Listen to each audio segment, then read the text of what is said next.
Tucked away in the heart of Japan, there's a village so ancient it feels like stepping into a fairy tale.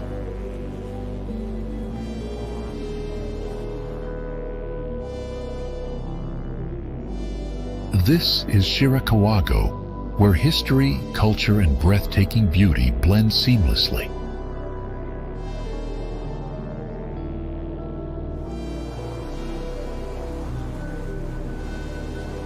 Nestled beneath the majestic Hakusan Mountain in Gifu Prefecture, Shirakawa-go is one of Japan's oldest villages, with over 300 years of history.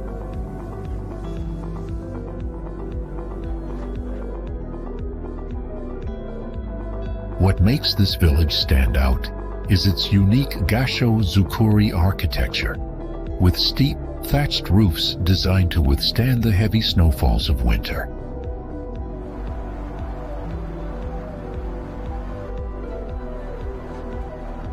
These roofs, built without a single nail, resemble hands clasped in prayer, symbolizing the villagers' devotion to nature and their community.